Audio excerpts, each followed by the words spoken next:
Far away in the cold black sky, a silver ship moved slowly, quietly, with no light and no sound, its surface shining like glass. Hidden from Earth's eyes inside the ship, the air was cold and blue, full of screens, machines, and whispers, soft. Voices speaking a strange language, full of clicks and pulses. The voices of the Zarnak. Zarnak were not human. Not even close. Their eyes glowed white. Their skin looked like metal, and their thoughts moved faster than sound. Faster than light, filled with pride, power, and science. They had visited many planets, broken many worlds, studied life, and found weakness in all of it.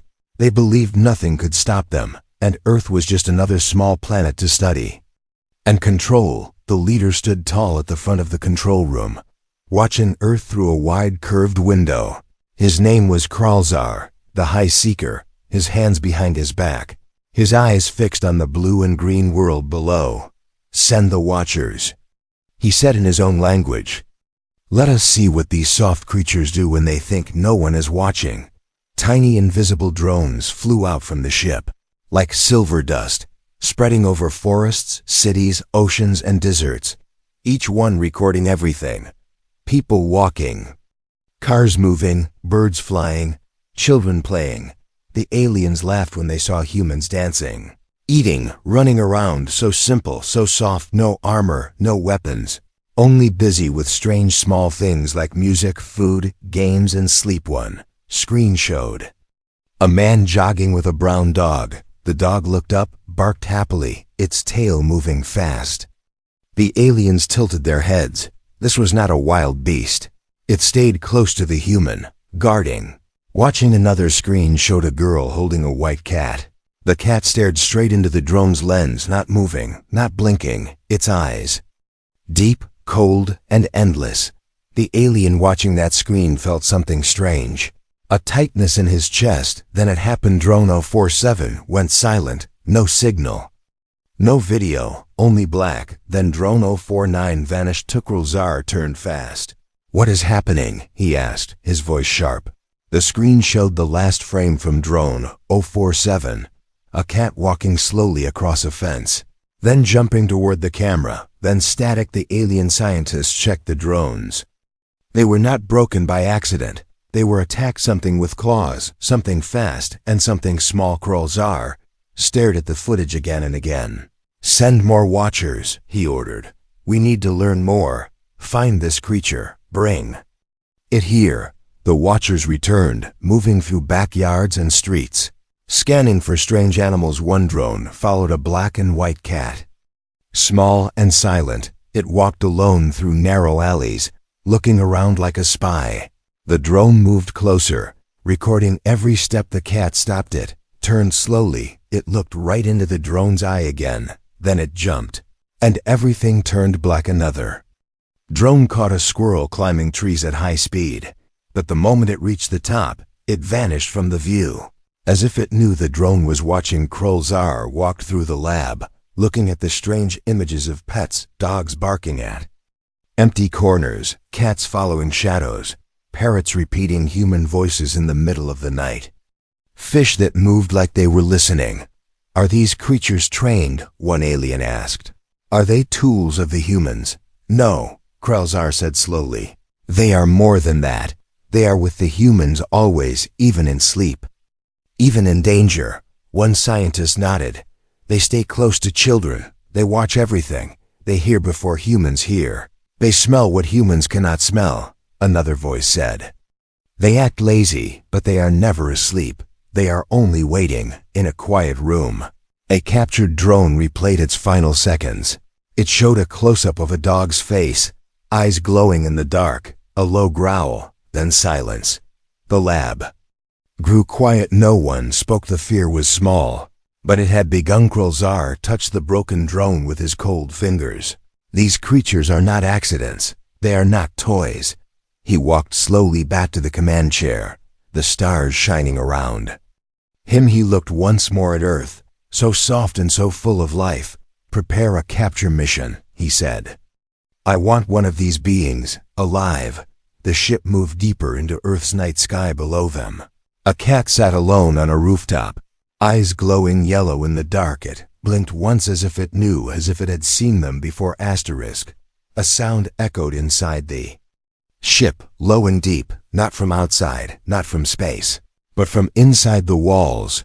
Like a heartbeat that did not belong to anything alive, the crew of the Zarnak moved slowly through the control deck. Eyes wide, hands cold, watching the screens in silence. One screen flickered again and again, showing the same strange moment. A cat's face, too close, too calm. Something was wrong. Machines that never failed were now restarting again. And again, scanners showed nothing, yet shadows passed behind the walls. Whispers moved through wires, and static filled the house. Krulzar stood alone in the observation chamber, his mind heavy, his memory replaying the footage from the lost drones, especially the last one, where a single dog sat in the dark, its head slowly turning to look at the drone, like it had been waiting. He did not understand. I did not like that. Zarnak had studied monsters before, great beasts with teeth and fire, planets with creatures made of gas and stone. But those were natural, wild, easy to explain, easy to destroy. But Earth's animals, they were something else, too silent, too perfect, too close to humans. A new mission was formed. Small scout teams would go down to Earth, hidden, fast, careful. Their goal was to observe the animals in their homes, in their real places, near humans. The first scout landed near a small village, quiet and green, full of gardens and trees. The alien moved like wind, invisible to humans. Watching from shadows, he saw a child feeding birds. The birds came without fear, flying down like old friends. The alien scanned them, small brains, light bones, weak, yet somehow they looked into the sky again and again, as if they knew what was above them. Another scout watched a farmer walking with goats. One goat stopped and stared at the alien through the trees, its eyes deep, almost too human. The alien turned away. The third scout entered a home through an open window. Inside was quiet, empty, only the soft ticking of a clock. And then, a sound, slow steps on wooden floor. A golden cat walked across the room, tail high, eyes half closeted. Stopped it, sniffed the air, it looked straight toward the scout, though the scout was invisible, behind a wall. Covered by tech, the cat blinked once, then turned its head, slowly, never breaking eye contact, as if saying, I see you, even if you think I don't. That scout never returned. His signal vanished without warning. Only his helmet was found later, left in the grass. A single mark across its glass, deep, curved, like a claw, but too smooth, too sharp. Inside the ship, fear began to grow. Not loud, but steady, like rising smoke. The scientists played recordings of animal sounds, looking for patterns. Cat meows became war songs. Dog barks sounded like coded messages. Parrot speech had names in them, names the aliens did not share. Impossible. One alien said, voice shaking, these beings mimic, but more than that. They remember, they observe, they repeat. In another room, an alien biologist stared at a video of an octopus in a human tank, watching it twist and unlock the lid from inside, then climb out, moving across a table, turning off a light switch, then slipping back into the water like nothing happened. How can it learn that? The biologist asked, but no one answered. Red Krulzar stood at the center of the command deck, listening to all reports, eyes dark, voice cold. Send a field catcher, he ordered. We must take one of these beings alive and study it fully. Only then will we understand this madness. Down on Earth, a plan was set. A capture team would take a small creature, a normal-looking one, no teeth, no claws, just soft and slow. They picked a house pet, a sleeping rabbit in a backyard. The rabbit sat still, eyes half closed, ears twitching. Gently in the breeze, a net dropped from above. The rabbit vanished before it touched the ground, gone. Only a flash of red eyes in the dark. Bush nearby, only silence afterward. Only fear in the scout's voice as he called back to the ship. It saw us. It moved before we moved. It was waiting. It knew. It knew. Krulzar stepped back, his breath slow, They are not just animals, he said. They are something more, something Earth never told us about. He looked at the Earth again through the window. This time with new eyes, he whispered. They are watching us too. It started with a dream, not from a human, but from one of the Zarnak. A soldier named Zelor floated inside his sleep pod. His eyes closed, his breath steady, and then his mind began to move without permission in the dream. He stood in a white hallway, endless and quiet. The lights flickered, and from far away came a soft sound, not a voice, not a machine, but something between breathing and growling. He turned slowly, and there it was, a dog. Just a dog sitting in the middle of the hallway, still smiling, watching. Its eyes were glowing. Not red, not blue, but something else. Something wrong. And then Zelor tried to speak. But the dog spoke first, in perfect Zarnak language. It said one word, leave. Zelor woke screaming. He tried to laugh it off, but something in his voice was missing. Some piece of him was still inside that hallway. Kralzar ordered a mind scan. Scan showed a pattern the aliens had never seen before. Not a nightmare, not memory, but something inserted, something sent. How? They asked. By what? They whispered. The scan showed an energy spike just seconds before the dream began. A tiny signal, not from the ship, but from Earth, from a house, from a backyard, from a collar on a dog's neck. The Zarnak grew quiet that day. Voices dropped, screens dimmed, footsteps slowed, and every sound now felt louder than before. The fear had no shape, no smell, no proof, but it had arrived. Another alien. A scout named Veltek was assigned to walk through a human pet shelter, a small building full of cages, full of animals, small, harmless, contained. Moved through the halls with his recorder on row after row. Cats with glowing eyes, dogs who stared at corners, snakes who followed him with no eyelids, a raven who spoke his name without knowing him. At the end of the row, a small glass tank with nothing inside. He leaned closer and a lizard appeared. It had been invisible, its skin matching the tank. It looked at him and blinked once, slowly, and Veltek felt cold, like something had touched the back of his neck. He left the shelter and never spoke again. The audio recording from his visit played. Later in the lab, it was normal at first. Footsteps, cage rattles, and then near the end, the lizard's blink. A new sound entered the tape. Soft, hidden, under everything else. A low whisper in perfect Zarnak code. See you too.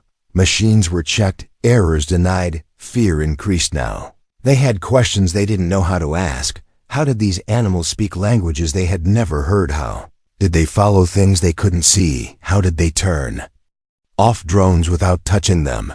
How did they send dreams into the minds of aliens? Kralzar watched the Earth from above, his hands tight, his eyes tired. He spoke slowly. They are not defending humans. They are watching humans, shaping them, choosing who they stay with and who they do not. He remembered old files, ancient human stories, animals in legends, animals in war, cats in pyramids, wolves in the snow, crows in battlefields, and something clicked. They are older than us here, he said, older than our science, older than the cities, maybe older than the humans themselves. In a dark room, a hologram of Earth glowed, showing millions of pets, in homes, in wild places, in oceans and skies. They are everywhere, said a voice, and they never sleep at the same time. A deep silence followed outside the ship. A group of birds flew in perfect formation, right past the ship's shield, which should be impossible. They turned in the air, as if scanning the hull, then scattered without sound inside the control room. Alarms blinked for 1 second, then died again, like they had been paused by something not using hands that night. Another soldier dreamed this time of a cat, sitting on his chest, not heavy, just there, staring into his soul, and the cat spoke nothing, only looked and looked until the soldier woke up, heart frozen, and he whispered to himself, "It saw everything I am, and I don't know if it liked it." Kralzar gathered his council. He spoke just 5 words. "We must leave this planet. but the ship's doors refused to open. The silence did not come from space this time. It came from the crew, from the halls, from the machines that had always hummed, but now whispered instead. The silence came after. The fear had touched them, quiet like a hand over the mouth, heavy like a shadow with no shape. They had watched long enough now. They would act. Grelzar gave the command with a voice colder than the stars. Begin the capture. Choose. One, a calm one, a soft one, no claws, no tricks. The plan was clear. Send hunter bots, fast, silent, armed with nets and stun waves. Find an animal, take it, return. The target was chosen, a golden retriever. Living near the forest edge, friendly, loyal, always wagging its tail.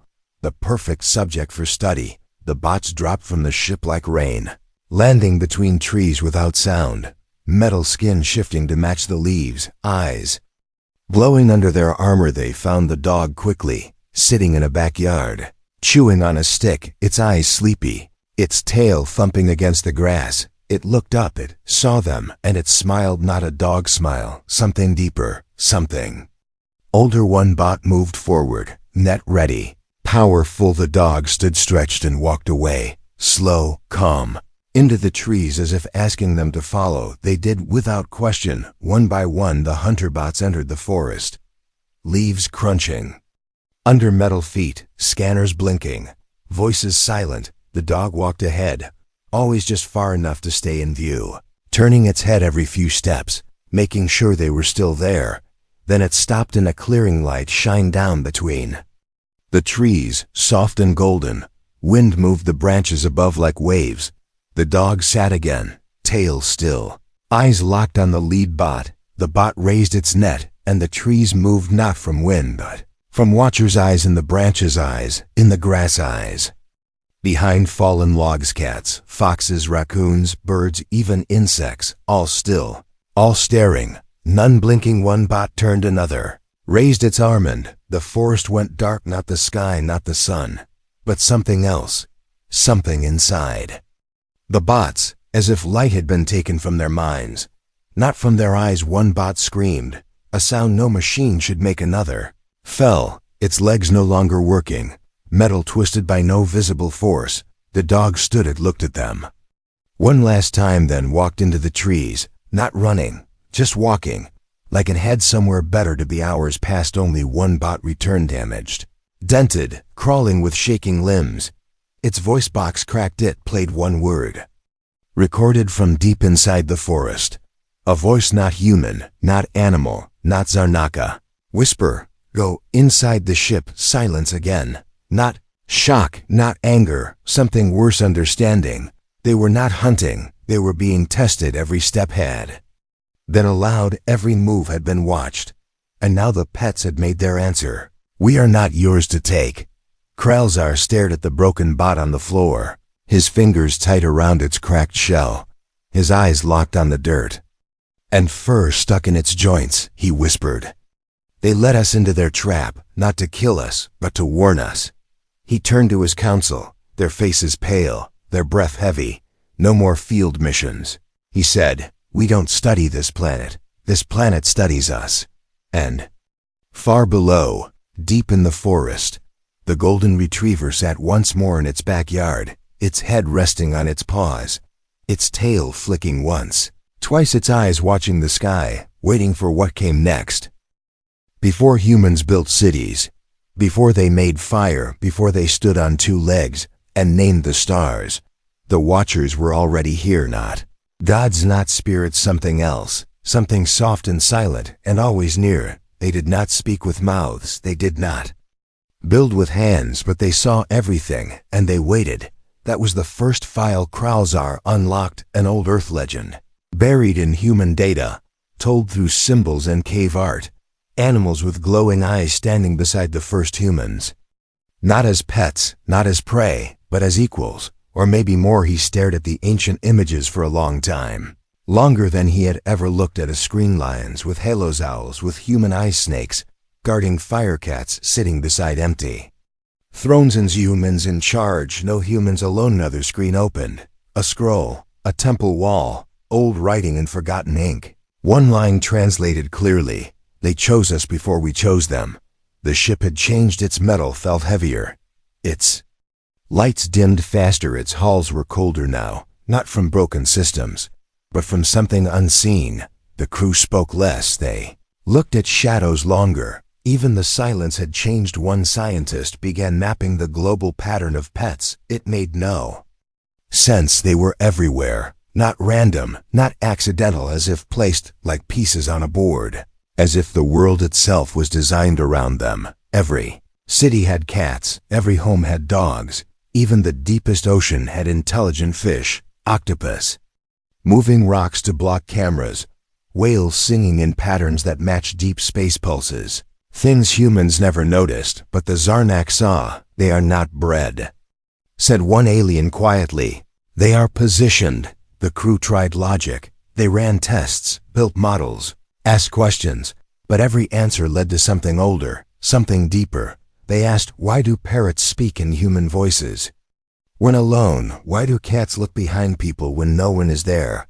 Why do dogs bark at empty air at the exact same hour every night? Why do rats flee cities 5 minutes before an earthquake? Why do dolphins save drowning people they have never seen before? Do all pets know when someone is about to die? One alien ran a vocal scan on a video of a child playing with her dog. It was simple, laughing, barking, but hidden underneath was a low vibration, too deep for human ears, too long to be chance. A pattern, a message. He cleaned the signal, slowed it, and plated it. Was not a bark, it was speech. Not English, not Zarnak, but something in between. One word stood out. Patience. Kralzar no longer sat at the high chair. He stood alone in the archive bay, staring at a still image of a cat sleeping on a windowsill, its face peaceful, its tail still. Wrong, not cat, shaped longer thingry, upward like smoke. The shadows in the ship began to move differently, slower, heavier, as if gravity bent around them. One crew member whispered, "I saw a tail in the air duct, but nothing was attached to it." Another said, "I heard purring behind the walls, but no one else did."